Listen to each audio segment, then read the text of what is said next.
I got into my husband's car and found a tube of personal lubricant in the glove compartment. I didn't say a word. I just secretly replaced it with industrial superglue. And what happened next forced our neighbors to make an emergency call to the fire department. I'm so glad you're here. If you're watching this video, please like and subscribe to my channel, and tell me in the comments where you're listening to my story of revenge from. I want to know how far it's traveled. I sat at the kitchen table, the silence in the house as thick as morning fog, a silence that had become a constant, unwelcome guest. The old clock on the wall, a wedding gift from my late mother, ticked with a relentless, accusatory rhythm, each beat a painful reminder of a life I was beginning to suspect was a beautiful, meticulously crafted lie.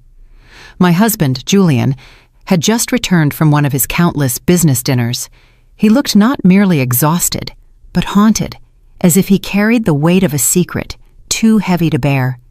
His face was a map of fatigue and guilt, lines etched around his eyes and mouth that had never been there before. He tossed his jacket on the sofa with a weariness that felt performative, loosened his tie as if it were a noose he was desperate to escape, and collapsed onto the bed, the familiar springs groaning under his weight, without even bothering to shower. The faint scent of his expensive cologne hung in the air, but it was mixed with a new, alien fragrance, a sweet, floral perfume that felt like an intrusion, a brazen confession from a life I didn't know he was living. A few minutes later, the gentle hum of his snoring filled the house, a sound that once brought me comfort, but now felt like a mocking lullaby, a lullaby for a fool. I got up, moving with the quiet, practiced grace of a wife of 40 years, and began to tidy up the mess he'd left in the living room: his jacket, his wallet, his cell phone, his old laptop. The phone screen was still on, a new email glowing like a sinister omen. I frowned. Julian never used email. He always said, "Juliet, all this tech stuff is too complicated. I'd rather just make a call." But now, an email. It was right there, in plain sight, a digital ghost from a life I didn't know he was leading. Out of a morbid curiosity that felt both wrong and necessary, I opened it. The message was short, a mere handful of words that would shatter my world. "You were incredible tonight, Dad." It was followed by a red heart, a symbol of affection that pierced my own heart with a cold, sharp ache. I froze, as if someone had slapped me, the digital world a cruel mirror reflecting a truth I was too terrified to see. "Dad," the word echoed in my mind. Who was calling him that? And in such an intimate, affectionate tone. I swiped down, my thumb trembling, looking for more clues, but there was nothing. Just a strange email address, a jumble of meaningless characters that offered no answers, only more questions. A shiver ran through me, not from cold, but from a profound, bone-deep fear. It felt like a cold wind coming in through a crack in the door of my life, revealing a secret chamber I never knew existed. I glanced at the bedroom and saw Julian turn over with a sputtering snore, his face still and peaceful, a stark and infuriating contrast to the storm raging inside me. My heart pounded like a thief's, a frantic, guilty beat. I quickly put the phone back, my hands shaking so much I almost dropped it. I continued cleaning up, my movements now mechanical, robotic. I gathered his dirty clothes to take to the laundry. As I checked his pant pockets, I felt a folded piece of paper, crisp and new. It was a receipt from a fancy steakhouse in San Antonio, dated that very night. I frowned. San Antonio? He had told me he was meeting his partners in Dallas. A tiny, bitter laugh escaped my lips. Julian hated driving to Dallas. San Antonio, on the other hand, was where his mother had lived before she passed away. He had fond memories there, a fact he had often reminded me of. But who had he had dinner with in San Antonio while lying to me about being in Dallas? The receipt showed a party of two, a bottle of expensive Cabernet Sauvignon, a wine he had bought me for our 10th anniversary, a wine I had never forgotten, and main courses of filet and pasta. I tried to remember the last time Julian took me to a place like that. Maybe 10 years ago, when I opened my first bakery. It was a memory etched in my mind. The flickering candlelight, His proud smile, the way he toasted my success. Now, that memory was a lie, a faded photograph in a scrapbook of deceit. I took out my own phone, and with a silent, determined resolve, snapped a picture of the receipt and the email. I didn't want to believe it, but a woman's intuition, a wife of 40 years' intuition, is a deep, primal knowing. Something was going on, and I had to find out what it was. My hands were trembling not just with anger, but with a deep existential dread. I felt like I was standing on the edge of a cliff, about to witness the spectacular collapse of my entire life. I went to the garage. Julian's old SUV was still warm, the air thick with the smell of gasoline and that faint, sweet perfume from his clothes. I opened the door, a small, cold dread gripping my stomach. I turned on my flashlight and checked every corner of the driver's seat. There was nothing out of the ordinary, just some loose change and an empty water bottle.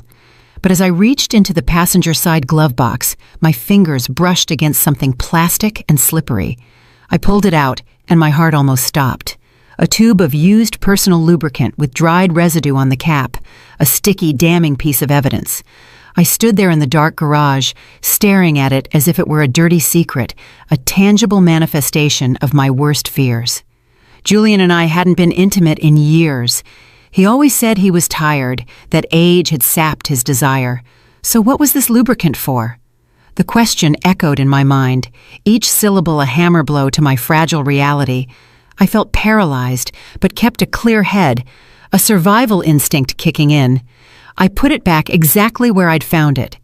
I wiped my hands with a napkin, scrubbing them raw, as if I were afraid the betrayal would leave a permanent mark on my skin. I continued searching, this time more carefully, more methodically. Under the back seat, I found some crumpled napkins soaked in a sweet floral perfume that wasn't a man's and wasn't my soft, familiar rose fragrance. The scent was alien, defiant, a loud, vulgar shout of infidelity in the quiet sanctuary of our garage.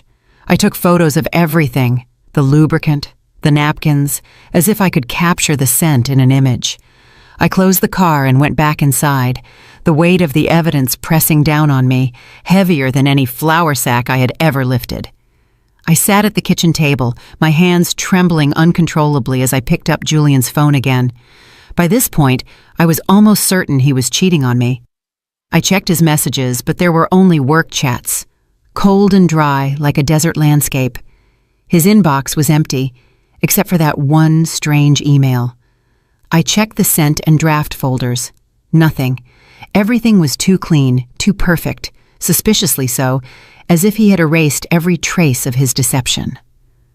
A master of lies, I thought bitterly. My rage was now a cold, hard stone in my chest, and a new, more dangerous emotion began to stir within me, a desire for truth, a need to expose the lie, no matter the cost.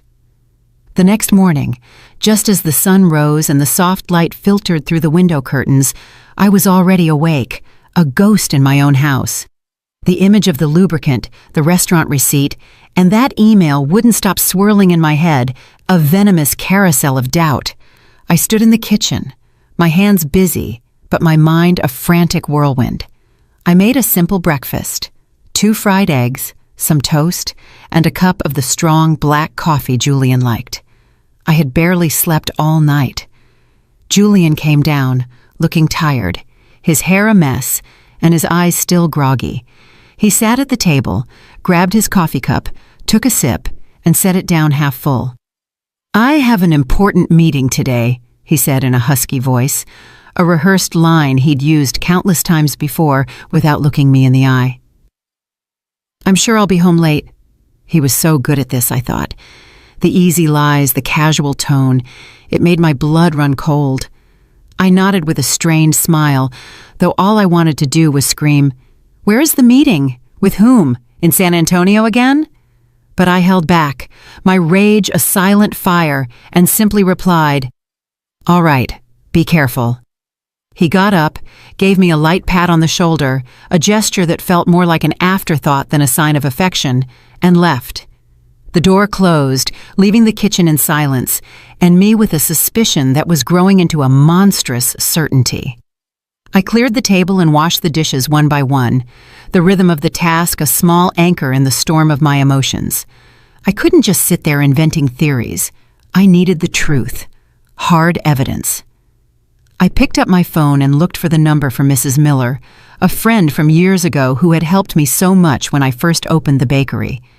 She had once told me about a good private investigator who specialized in infidelity cases. "Juliet, if you ever need it, I can give you Thomas's number," she had said. "He's very discreet and reliable."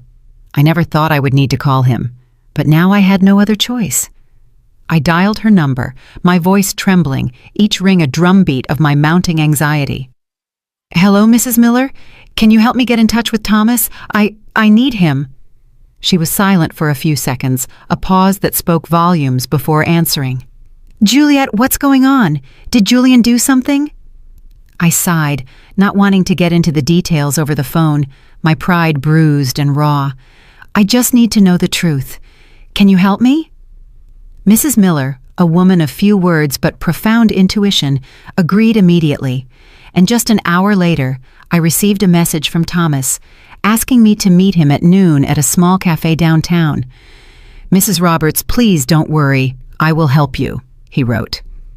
The message was short, but it was enough to give me a little relief, a lifeline in a sea of deceit. At noon, I went to the cafe, a tiny place with worn wooden tables and the aroma of roasted coffee filling the air, a scent that usually comforted me, but now felt strangely foreign. I chose a secluded corner where no one would notice me, a shadow in a room full of light. Thomas walked in, a middle-aged man, short and stocky, with a simple light blue shirt and philosophical eyes that seemed to read everything, to see through the surface of things. I handed him a flash drive with the photos I had taken the night before, the strange email, the restaurant receipt, the lubricant tube, and some napkins. "This is all I have," I said, my voice shaky. "I'm not sure, but I think my husband is cheating on me." The words tasted like ash. Thomas nodded, reviewing each image on his phone, his face impassive, a professional facade hiding whatever thoughts he had. He carefully made notes in a small notebook. "Mrs. Roberts, I understand. I'll start following Mr. Roberts this afternoon. Don't worry, I'll let you know as soon as possible." I looked at him, trying to hold back the tears that were burning my eyes. "Thank you," I said softly. "I just want to know the truth, whatever it may be." Thomas nodded with a compassionate look, a flicker of understanding in his eyes. "I'll do my best. Go home and don't do anything to arouse suspicion."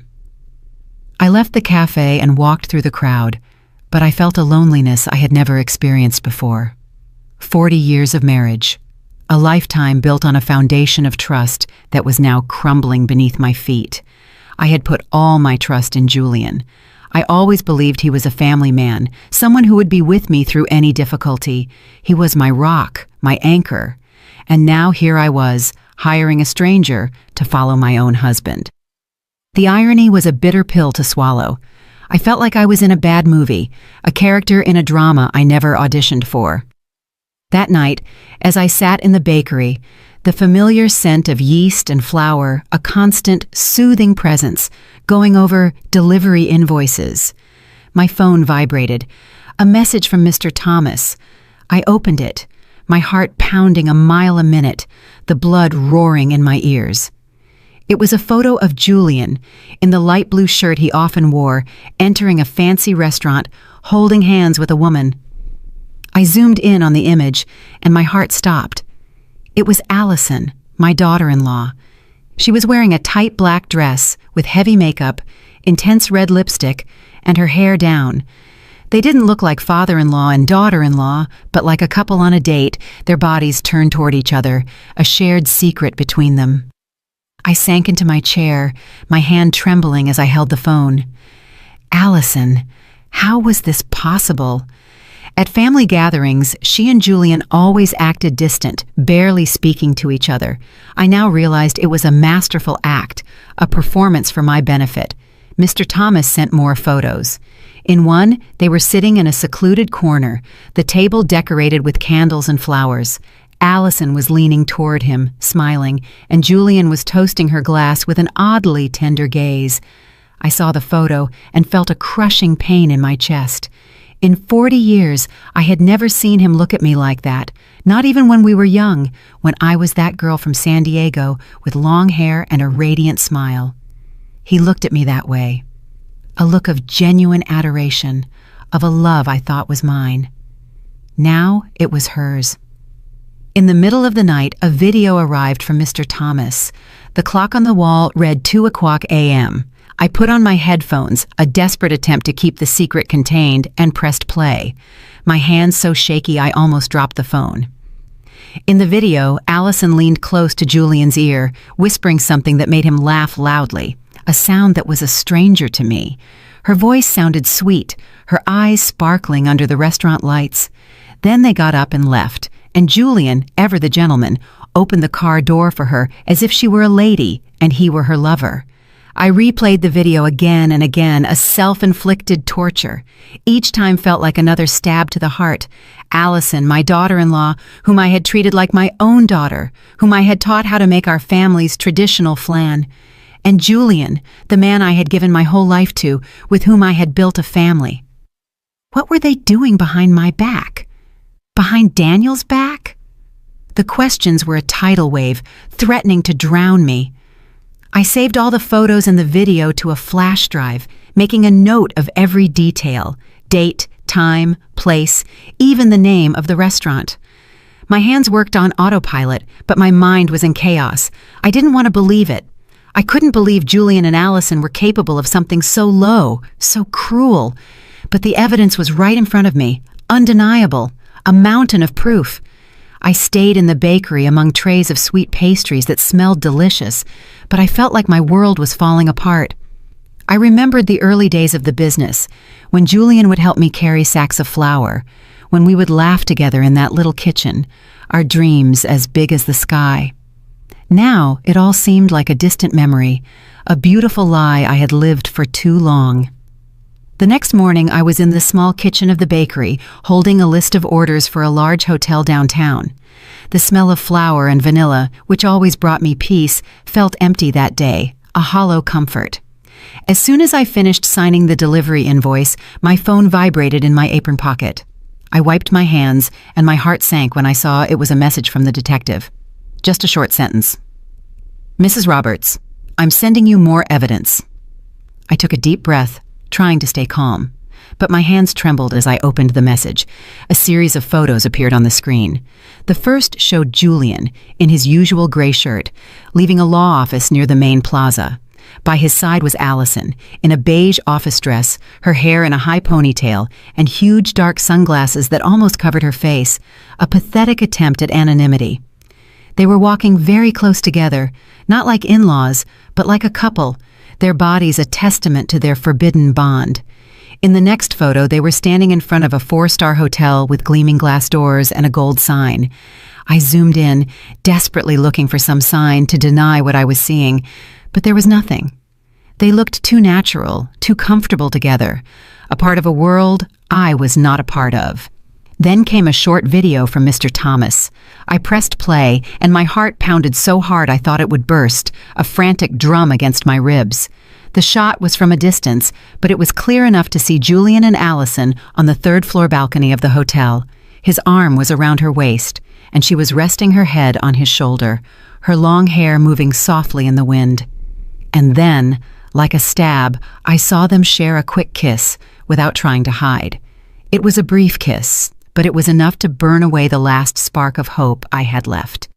I replayed the video frame by frame, each image digging deeper into my soul, a slow, agonizing descent into hell.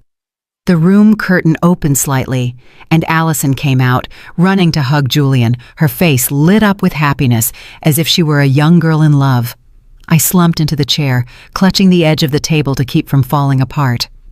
Mr. Thomas wrote, "They also rented the room for the afternoon. It looks like they're staying the night. I'll keep an eye on them."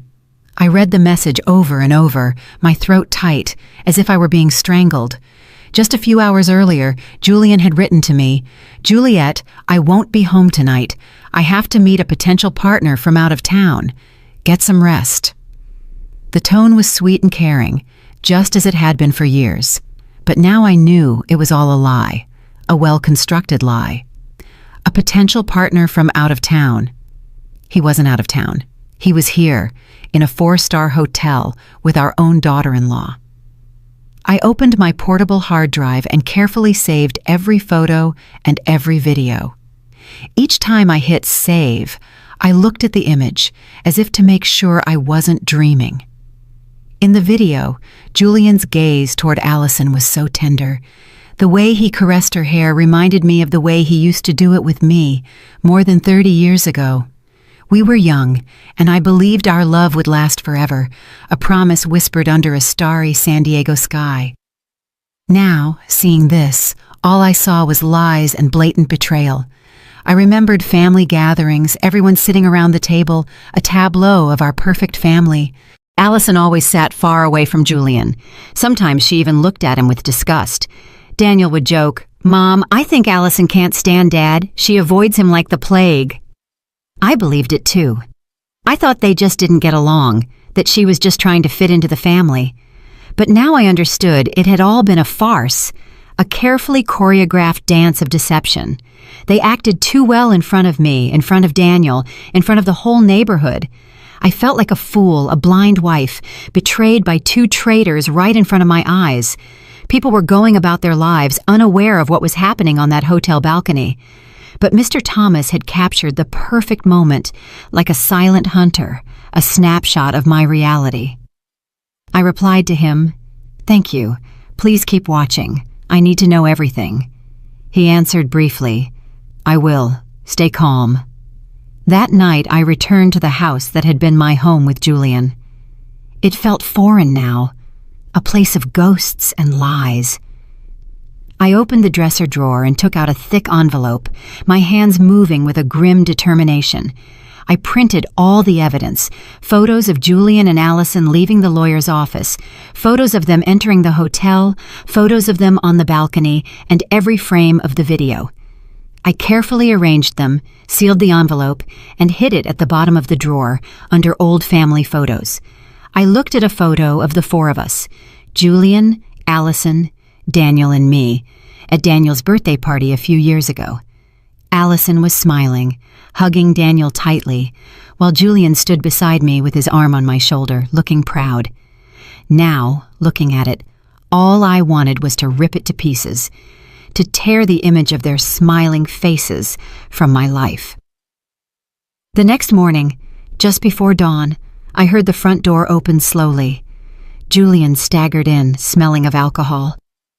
"The partner was too difficult, Juliet," he complained in a raspy voice, his eyes red as if he'd been up all night. "I had to drink a lot. I'm dead tired." I was in the kitchen with a glass of water in my hand, watching him perform while feeling like he was rubbing salt in a wound. "Rest," I replied calmly, as always, the practiced voice of a wife. "You have to go to work tomorrow." He nodded, gave me a pat on the shoulder as if nothing had happened, and dragged himself to the bedroom. Minutes later, he was snoring peacefully, as if he'd never cheated on me, as if he'd never gone to a hotel with our own daughter-in-law. When I was sure Julian was asleep, my phone vibrated. It was a call from the detective, Mr. Thomas. His voice was low, almost a whisper, as if he feared someone would overhear him. "Mrs. Roberts, I recorded their conversation in the hotel parking lot. I used special equipment. They didn't even notice. I'm sending it to you now." My heart pounded hard, but I simply replied, "Thank you, Thomas. Send me the file." Minutes later, an audio file appeared in my messages. I put on my headphones, sat at the table, and pressed play. The first thing I heard was Allison's voice, cold and ambitious, a stranger's voice. "Dad, hurry up with that fake contract. I want to have that whole chain of stores already. I want that old hag out of the house." I felt a blow to my chest and gripped the phone tightly. Then came Julian's voice, deep and confident. "Don't worry about those papers. Juliet doesn't know anything. Leave it in my hands. She trusts me too much." It felt like a knife twisting in my heart. They weren't just cheating on me, they were planning to take everything I had built. The bakery chain, all the sweat, tears, and sleepless nights. Baking every batch, running all over town to make deliveries to keep my reputation. It was all mine.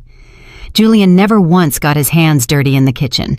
He never worked the counter or signed contracts with hotels. And now he and Allison wanted to take it all away. To kick me out of the house I had made a home. I almost broke down, but I still had the composure to copy the audio to the flash drive where I kept the other evidence. I carefully wrote down the time and place, as if trying to keep myself steady in the middle of the storm. The next morning, as I made coffee in the bakery, my phone vibrated again. Thomas sent another batch of new photos taken with a telephoto lens. In them, Julian and Allison were inside his car with a thick pile of papers in front of them. Allison had a red pen and was marking the document intently. Julian, next to her, nodded and smiled as if he were in full agreement. Thomas wrote, "I overheard something. It seems they want to use a contact at the notary's office to make the transfer. I'll investigate further." I zoomed in on the photo. I could see the letters on the paper, though I couldn't read them. But I knew. These weren't normal work papers. They were planning to steal everything I had worked for, step by step. I sat there among the trays of sweet pastries that smelled so delicious, but I felt as if my whole world was collapsing. I reopened the audio file, put on my headphones, and listened to every phrase, every word they said. That wretched old woman. That's what Allison called me. I remembered the days when she had just joined the family, when I taught her how to make rice, when I hugged her like a daughter. I thought she was part of the family, that she would be the woman who, along with Daniel, would build a future. And Julian, the man I had loved since I was a girl in San Diego, who swore he would be with me until the end. They had made a joke of me, a fool who still believed in love and family. A regular customer came in, Mrs. Peterson, who always bought pastries for her grandchildren. "Juliet, your bakery has been packed lately. Your chain of stores is expanding. I'm so proud of you," she said, her voice warm. I forced a smile and replied, "Thank you. I'm doing my best." But inside, I was a wreck. I wondered what she would think if she knew the truth. Would she see me as a strong woman, or just a fool betrayed by her husband and daughter-in-law? I wrapped Mrs. Peterson's pastries, said goodbye at the door, and sank into my chair, my hands on my head. I wanted to cry, but no tears came. Instead, a silent rage burned inside me, like the fire in an oven, ready to ignite at any moment.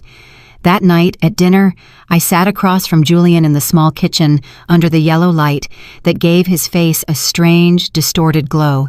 He ate and spoke in a monotone voice, as if nothing were wrong, as if the world wasn't about to end for him. "Juliet, I have to sign some important business papers this week. Maybe you should look them over. They're complicated." I picked up a piece of bread and pretended to take a bite, but in my head I could only hear Allison's voice from the recording. "Dad, hurry up and sign the fake contracts." I knew he was testing the waters. He wanted to drag me into his dirty plan. I gave him a dry smile, a facade of a wife who was too tired to argue, and replied, "Yes, I'll look at them later. I'm tired now." He nodded, took a sip of wine, looking at me as if nothing were wrong. But I knew that behind that smile was a man ready to take everything I had built, a predator waiting for the right moment to strike. Julian had a few more glasses of wine. His face turned red, and he started slurring his words about a difficult client he'd seen that day. I nodded as if I were listening, but inside I wanted to scream, "Do you think I'm that stupid?" When he got up, staggering, and went to the bedroom, I cleared the table, my every move slow, containing the anger that was boiling inside me. He threw himself on the bed, snoring loudly, and left his car keys on the nightstand, gleaming under the dim light, a siren's call to my revenge. I stared at them, my heart pounding in my chest. This was my chance, my moment. I entered the bedroom slowly, careful not to make a sound. Every step felt like walking between pain and resolve, between the past and a new, unknown future. I grabbed the keys, squeezed them tight, and went straight to the garage. The night was quiet, hushed, as if the world was holding its breath. All I could hear were crickets outside, their chirping a soundtrack to my silent fury. I turned on my phone's flashlight. The weak light illuminated Julian's old SUV, a silent accomplice in his betrayal. I opened the door. The smell of gasoline was still there, mixed with a strange, sweet perfume. I opened the glove compartment between the seats, and there it was, the tube of lubricant with a loose cap and dried residue on the edge, a monument to their infidelity. I held it in my hand, feeling like I was holding a dirty secret. It was clear they had used it again, as if it were confirmation that Julian and Allison were still playing their secret game, their twisted little dance. I took the tube of lubricant to the kitchen, placed it on the counter, and washed my hands with lemon soap. I scrubbed them thoroughly, as if to erase every trace of the betrayal I had just touched. The fresh scent didn't calm my anger, but it helped me stay focused. I opened the tool drawer and took out a tube of clear industrial superglue, the same kind I once used to fix a chair at the bakery. It was a tool of my trade, now a weapon of my revenge. I carefully unscrewed the cap of the lubricant and filled the tube with the glue, drop by drop, until it was completely full. I wiped the nozzle, shook it gently to mix it, and tested a little. It came out smoothly, just like the original lubricant. At a glance, no one would notice the difference. I smiled faintly, though a hurricane was raging inside me. This wasn't a game. It was the first step to getting justice. I put the tube back in the glove compartment, adjusted the floor mat and the seat just as they were, as if no one had touched anything before closing the car. I opened the trunk to check. There were only crumpled bags, an empty water bottle, and an unused condom lying in a corner. My heart skipped a beat, but I wasn't surprised anymore. I took pictures with my phone, adding them to the growing collection of evidence. Each image was another piece, a reminder that I couldn't let Julian and Allison get away with their lies. Back in the house, I put the keys back in their place, next to Julian's alarm clock. I grabbed an old book and sat on the living room sofa, pretending to read. The dim light fell on the pages, but I couldn't read a word. My head was spinning. I thought of Daniel, my son, who believed he was living happily with Allison without knowing the truth. How could I tell him that his wife and his own father were betraying us? I thought of the bakery chain, of the 40 years of work and sleepless nights, of all the fights with Julian to defend my dream. He never really understood it, but I trusted that he supported me. Now I knew he was just waiting for the right moment to take everything. An hour later, Julian woke up and stumbled into the kitchen for water. He saw the keys on the counter and didn't suspect a thing. "Still not sleeping, Juliet?" he asked groggily. I smiled and replied, "No, I'm just reading a bit. Finish your water and go back to bed." He nodded, drank, and returned to the bedroom, snoring immediately. I looked at him as if he were a stranger. This man who once promised to be with me until the end was now planning to destroy what I loved most. But he didn't know that I had already started my counterattack. At dawn, I got up. The sunlight was timidly entering through the bakery window. I was in my usual kitchen, kneading dough, preparing flains and sweet pastries for a large hotel order. I pressed the dough with all my might, channeling my rage into every movement. When I returned home for breakfast, I made an effort to keep a calm face. Julian was already up, with a cup of black coffee in his hand. I served him eggs and toast. "Julian," I said calmly, "I have to travel to Nashville tomorrow to sign a contract with a new partner. I'm sure I'll be home late. Can you take care of dinner?" I watched him out of the corner of my eye. He looked up, surprised, but in his eyes, something was shining that wasn't concern. It was relief. "A big contract?" he asked, taking my hand with a feigned tenderness. "Don't worry, go ahead. I'll handle it." But that spark in his eyes, that slight curve of his lips, as if a weight had been lifted, pierced my chest. He wanted me to leave, and I knew exactly why. I smiled and nodded. "Thanks. I'll call you if I get back late." He took another sip of coffee. Then he got up, saying he had to get to the office early. As he left, I saw he had left his phone on the table, and the screen lit up with a missed call. The name that appeared was A.T. I frowned. My heart pounded. Allison Thomas. I was sure it was her. Before I could touch the phone, Julian came back, grabbed it in a hurry, and turned off the screen in front of me. "I forgot it," he mumbled with a forced smile. And he was gone. I stood there, watching the door close, feeling as if I had been slapped. He wasn't even bothering to hide it anymore. That day, I worked like a machine, delivering bread, signing invoices, and smiling at customers. But my mind was only focused on Julian and Allison. I couldn't let them continue their farce behind my back and Daniel's.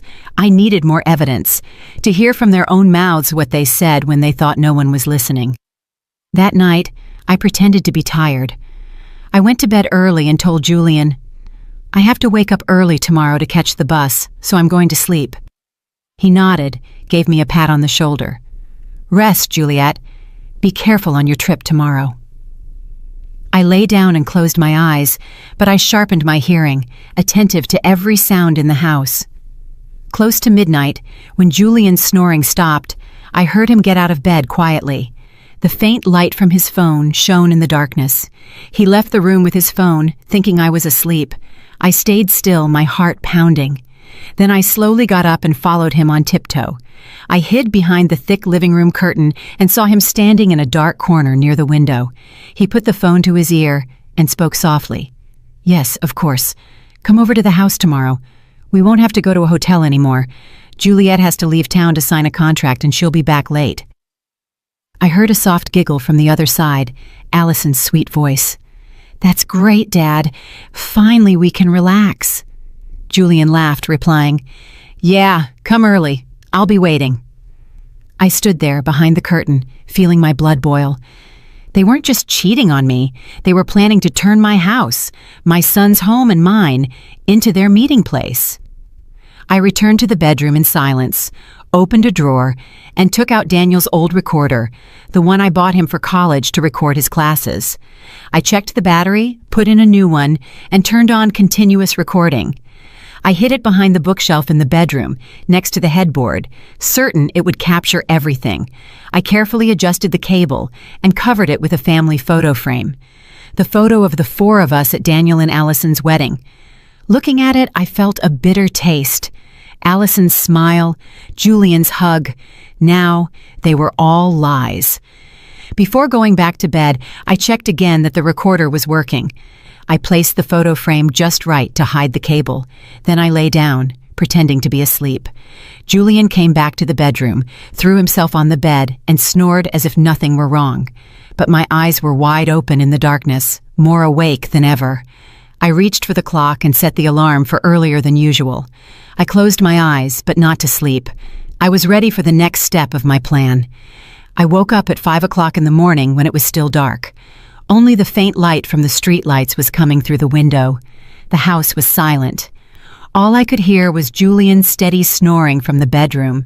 I was in the kitchen with a cup of cold coffee in my hand, staring at the skillet of oil that was already on the stove. It was the last step of my plan, a simple smoke trap, but enough to expose the truth. I tied a thin string to the stove's igniter.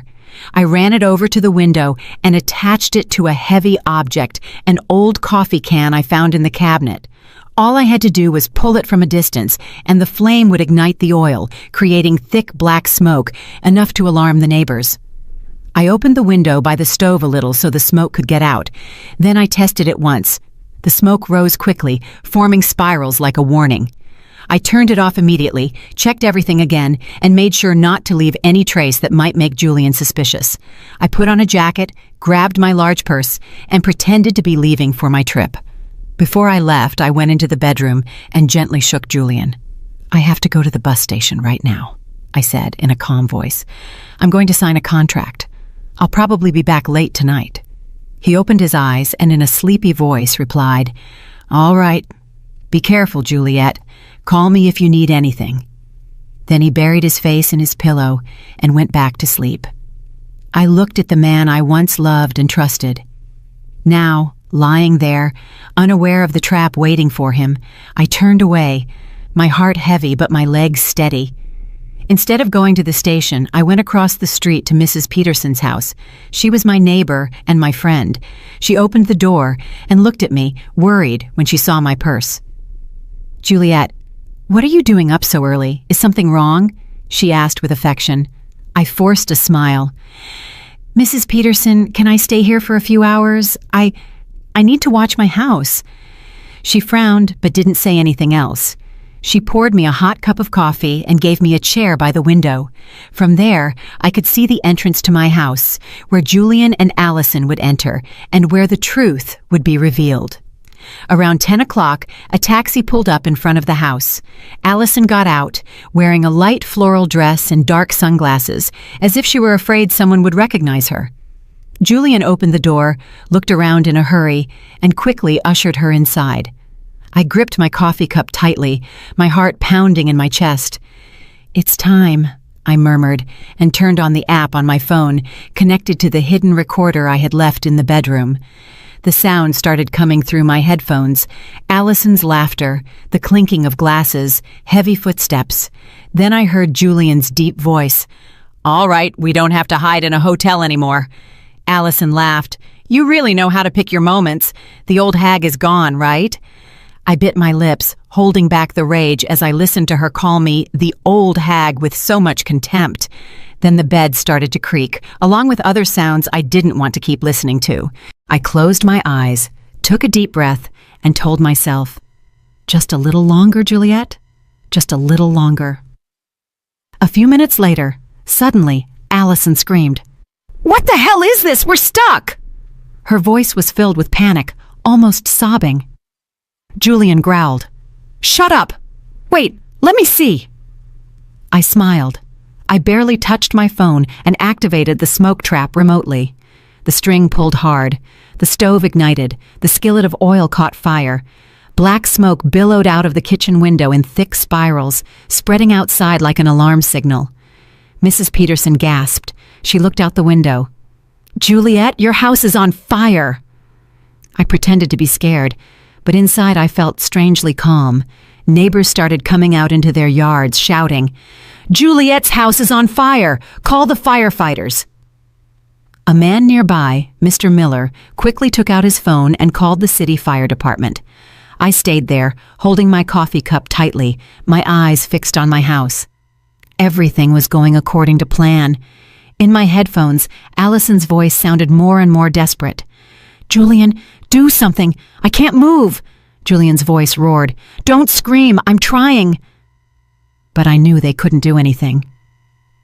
The industrial super glue I had swapped was already at work, leaving them trapped at their most humiliating moment. I imagined them struggling, scared, and a part of me felt satisfied.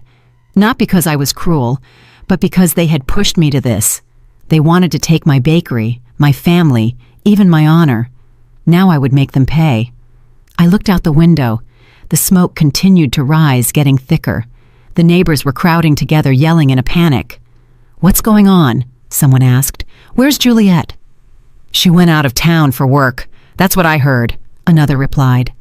Mrs. Peterson, standing next to me, looked at me with suspicious eyes, but didn't say anything. She just squeezed my hand gently. I knew she had a hunch, but I didn't need to give her an explanation. The truth was about to explode, and I was ready. Just 10 minutes later, the siren of a fire truck sounded at the end of the street like a death knell. The red vehicle sped up and skidded to a stop in front of my house. I saw Daniel jump out of the driver's seat in his fire chief uniform, his face tense. My son shouted in a firm voice, "Get the equipment ready! Quick! There might be people inside!" I looked at him and felt a sharp pain. My son, always so proud of his family and his parents. Now he was about to face the cruelest truth. I wanted to run and hug him and say, "I'm sorry, Daniel," but I had no other choice. I stayed still, letting everything take its course. The smoke from the kitchen continued to rise thickly, making Daniel and his team believe there was a serious fire. My son led the way with a sledgehammer, breaking down the front door. The sound of splintering wood echoed in the air. His teammates followed him with hoses and extinguishers. I listened to the commotion coming from the bedroom. Julian's desperate shouts mixed with Allison's sobs. Do something, Julian. I can't move. Julian growled. Shut up. Don't scream. I bit my lips, squeezing the phone where the app was still transmitting the audio from the hidden microphone.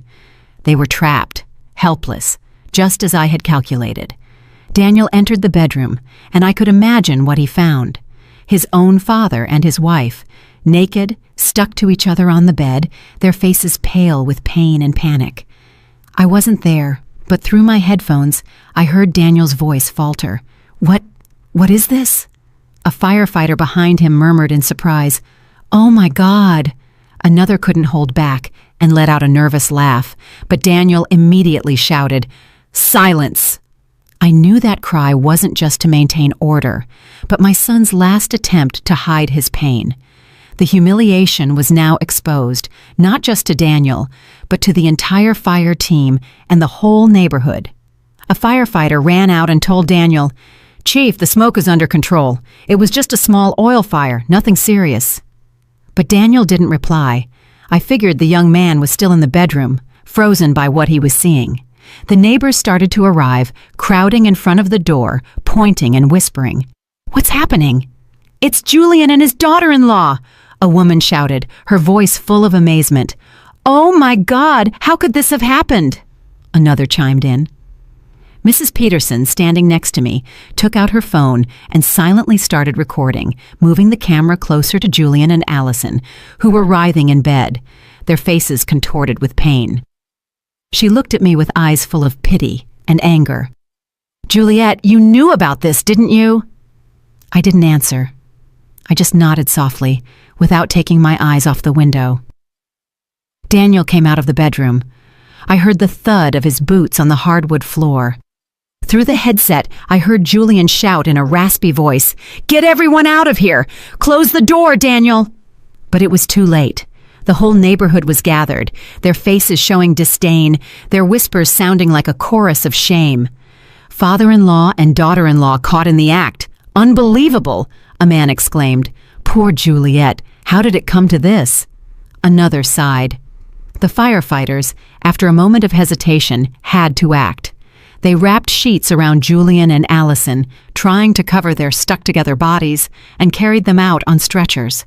I could hear Allison's broken sobs mixed with her groans of pain. "Please, do something! I can't stand it anymore!" Julian just mumbled weakly. "Don't let anyone see us." But the whole neighborhood had already seen. There were looks of revulsion, mocking laughs, and shakes of disappointed heads. They were carried out, wrapped in a thin sheet, amidst the growing murmurs. What a disgrace! Father-in-law and daughter-in-law. My God, how filthy! The crowd was still gathered at the entrance when the ambulance left with its siren blaring. Among the loud voices, I heard bursts of laughter. "What a show!" shouted Mr. Miller. "I can't believe there are two people so shameless in this world." An old woman shook her head and whispered to the person next to her, "Poor Juliet." I stood among the people, pretending to be surprised, as if I had just run there from the bus station. Daniel stood motionless in the yard, his arms hanging, his face pale as a ghost. His teammates avoided looking at him and quietly gathered their tools. I knew that Daniel wasn't just shocked to see his father and his wife stuck together in bed, but by the double betrayal of the two people he loved most. I wanted to run and hug him, to tell him I was sorry for letting him see something like that, but I held back and walked behind Mrs. Peterson, who silently accompanied me to the hospital. We sat in the third-floor hallway waiting while I maintained the concerned look of a wife who had just found out her house had been on fire. Hours later, a doctor came out, sweat on his forehead. He looked at me and spoke in a low voice. "Mrs. Roberts, we managed to separate them. Fortunately, there was no serious damage. They just need some skin ointment." I nodded, pretending to be relieved, while my fingers discreetly brushed against my purse, where I had hidden 2 tubes of thick mustard I had prepared. "Thank you, doctor," I said, my voice trembling to hide my plans. "Can I see them?" He nodded and led me to the nurse's station, where they gave me 2 tubes of ointment. The nurse, a young woman, looked at me with compassion. "Ma'am, this is a very difficult situation. I'm so sorry." I gave a weak smile, and the moment she turned around, I swapped the tubes for the mustard I had in my purse. My hands moved quickly and confidently, as if I had rehearsed it hundreds of times in my head. I entered the hospital room with a tube of mustard in my hand, feigning concern. "Julian? Allison? Are you okay?" Allison was in bed, her hair a mess, her eyes red, unable to look at me. Julian, still pale, mumbled, "Juliet, I can explain." But I didn't let him continue. I placed the tube of mustard on the table next to the bed and left. Minutes later, a gut-wrenching scream came from the room. Allison was covering her face, crying, "It burns! My skin is on fire!" Julian was writhing in bed, cursing. "What the hell is this? Who did this?" The entire hallway was in an uproar. Patients and family members came out to look. An old woman whispered to her son, "It's them, the couple from the video this morning on the internet. The father-in-law with the daughter-in-law. What a disgrace." Another added, "They deserve it." The doctor ran into the room, asking the nurses to clean their skin and apply a neutralizing agent. But the humiliation of Julian and Allison was already public, impossible to stop. Mrs. Peterson's video of them being carried out on a stretcher had spread throughout the neighborhood and on social media. I was in the hallway, listening to the murmurs, feeling as if the whole world were witnessing the downfall of those two traitors. When the crowd dispersed, Daniel entered the room with a thick folder in his hand. I had called him as soon as the ambulance left, asking him to get the envelope with the evidence I had saved in the drawer and the 2 divorce papers I had ready. He handed me the folder, his gaze empty, without saying a word. I opened it, took out the documents, and placed them on the table in front of Julian and Allison. I looked at him directly in the eyes, my voice cold but firm. 40 years of marriage end here. Sign these, and then do whatever you want, as long as you disappear from my son's life and mine. Allison collapsed, crying, looking at Daniel. "Honey, forgive me. I made a mistake. Please, I beg you, forgive me." But Daniel just looked at her, his gaze as hard as stone, and left without saying a word. Julian tried to grab my hand, his voice trembling. "Juliet, listen to me. I didn't want this." I pulled away, cutting him off. "Don't say anything else, Julian. You chose this path." He yelled desperately, "Juliet, please." But the nurse came in and warned, "Be quiet. This is a hospital." I turned and walked away without looking back. In the hallway, I saw Daniel leaning against the wall, his head in his hands. I walked over and put my hand on his shoulder, but he didn't lift his face. "Mom," he whispered, his voice broken. "Why did it have to be Dad? Why her?" I didn't answer. I just hugged him tightly, sharing his pain with my own. In that moment, I knew that Julian and Allison had lost everything, their honor, their marriage, even their dirty plan. But Daniel and I had also lost a family. I only hoped that with time, we would find peace. A few weeks after the scandal, my bakery was busier than ever. The little bell on the door wouldn't stop ringing. Customers came in and out with smiles and compliments. "Juliet, you are so strong," Mrs. Peterson said, holding a bag of freshly baked flan. "The whole neighborhood is proud of you for how you defended your family business amidst all that filth." I smiled and thanked her. People supported me. They called me a strong woman, but only I knew that strength came from the broken pieces of my heart. Every time I looked at the oven where I had worked with sweat and tears for 40 years, I remembered Julian and Allison, who wanted to take everything from me, but failed. And I'm still here, with my bakery, with Daniel, and with a new life. Daniel moved in with me right after that day. He didn't talk much about what had happened, but I noticed the change. He wasn't the cheerful, always laughing Daniel he used to be. His eyes now looked deep, as if they carried a wound that wouldn't heal. "Mom, I want to stay here for a while," he told me the first night as he came in with his suitcase. "I'm going to help you run the bakery, talk to clients, whatever you need." I hugged him. I felt the warmth of the son I had raised and just nodded without asking anything.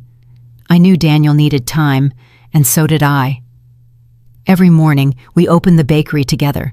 I prepared the oven and arranged the trays, and Daniel reviewed invoices and called hotels and restaurants. "Mom, the Grand Hotel wants to increase their sweet pastry order for next week," he called out to me from the cash register, his voice calm but without its usual brightness. "All right," I replied. "Confirm the order. I'll prepare more dough." These simple moments gave me a peace I hadn't felt in years. There were no more fake looks from Julian, no more sweet and calculating voice from Allison. It was just Daniel and me, taking care of what we still had. Dinners were just the two of us now. We sat face to face in the small kitchen, eating simple meals, sometimes rice with beans and chicken, sometimes just bread with coffee. "Mom, can you make me some flan this weekend?" he asked me one night with a faint smile, the first I had seen since the scandal. "All right," I replied, relieved, "but you have to help me stir the caramel." He nodded, and in that moment, I felt that we were slowly but surely recovering.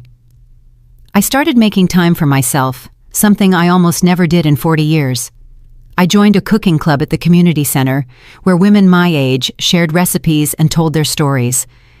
"Juliet, you make the best flan in the neighborhood," a woman told me, laughing, when I brought a tray. I replied, smiling, "It's a little trick I learned back in San Diego." I also started going to church on weekends. I would sit in silence with the light of the stained glass windows on my face and pray, not for Julian or Allison, but for Daniel, for myself, so that we would find the strength to move forward. Sometimes I would go for walks with Mrs. Peterson in the town square, listening to her talk about neighborhood gossip. "You know, Juliet," she would say, her eyes shining, "everyone is still talking about Julian and Allison, but they say you're the one who won." I just smiled without answering. I won? Maybe. But the price was losing my whole family. Daniel also started to change. He became less quiet and began telling me about his work as a firefighter. "We put out a fire at the market yesterday," he told me one night as we ate dinner. "It was really dangerous, Mom, but luckily no one got hurt." I listened to him, my heart filled with pride. "Please be careful," I said, my voice trembling. "You're all I have left." Daniel looked at me with tenderness. "Don't worry, Mom. I'll never leave you alone." Those words were like medicine. They gave me back the faith that even though I had lost so much, I still had my son who would always be with me. One afternoon, while the bakery was full of customers, I sat at the cash register, watching the movement in the street. The bell on the door rang non-stop. The smell of sweet bread filled the air. I looked at the trays of flan and pastries and thought about the entire journey. I had built this bakery with my own hands, from a girl in San Diego to a woman who knew how to endure. Julian and Allison wanted to take everything from me, but failed. I kept my bakery, I kept Daniel, and most importantly, I kept myself. Did you like my story, and which city are you listening from? Let's meet in the comments. If you like the story, you can support me by sending a super thanks so I can keep bringing more stories like this. Thank you so much for your sweet support.